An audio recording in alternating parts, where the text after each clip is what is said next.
20 પરિવારના જીવ જોખમમાં ઝેનબ એપાર્ટમેન્ટમાં અંદાજિત 50 થી વધુ લોકો રહે છે। સુરત મહાનગરપાલિકાનો સર્વે બાદ કામગીરી બની જરૂરી।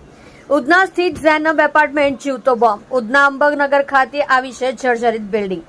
ઝેનબ એપાર્ટમેન્ટના મૂળ માલિક મુંબઈમાં। આખી બિલ્ડિંગમાં સૌથી વધુ ભાડુઆત, મહિલા અને બાળકોની રહેવામાં સંખ્યા વધારે। ઝેનબ એપાર્ટમેન્ટ ગમે ત્યારે તૂટી પડશે। ઉધના એ ઝોનના અધિકારીઓ ઊંઘી રહ્યા છે। એસએમસી નહીં જાગશે તો સ્થાનિકો કાયમ માટે ઊંઘવા જતા રહેશે। સચિન પાલી ગામ જેવી ઘટના ન બને તે માટે સ્થાનિક લોકોની અપીલ। એસએમસી આગ લાગવા પહેલા કૂવો ખોદે તે હવે જરૂરી। આપણને બધાને ખબર છે કે સચિનમાં 2 દિવસ પહેલા જે હાદસો બન્યો અને જે તંત્ર કામે લાગ્યું અને 7 લોકોના મૃત્યુ થયા એક બિલ્ડિંગ પડી જવાથી। હવે આપ આ જોઈ રહ્યા છો ઝેનબ એપાર્ટમેન્ટ છે અંબર કોલોની ખાતે।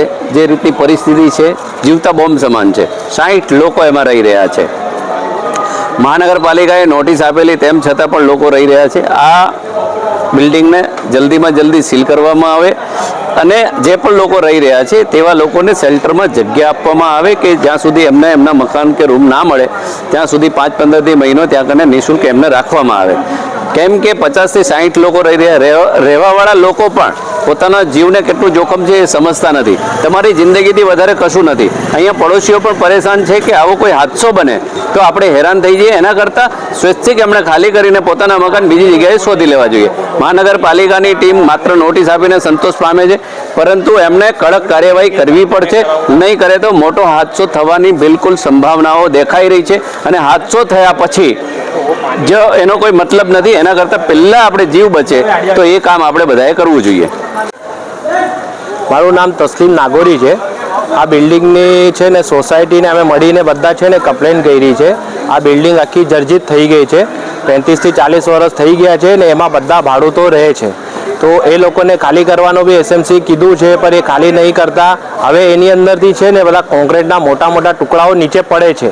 તો માણસો અહીંયા જાય છે, કરે છે, કોઈને બી કંઈ પણ નુકસાન થઈ શકે છે ને એમાં જેવી રીતે કે સચિનમાં છે ને 2-3 દિવસ પહેલાં જે બિલ્ડિંગ ધારાશાયી થઈ છે 7 થી 8 વર્ષ જૂની જ હતી। આ 35 વર્ષ છે ને એના બીમ કોલમ તમે જોશો આખા ફાટી ગયા છે, બરાબર છે। એક જીવતો બોમ્બ જેવો આ બિલ્ડિંગ છે, ક્યારે પણ પડી શકે છે।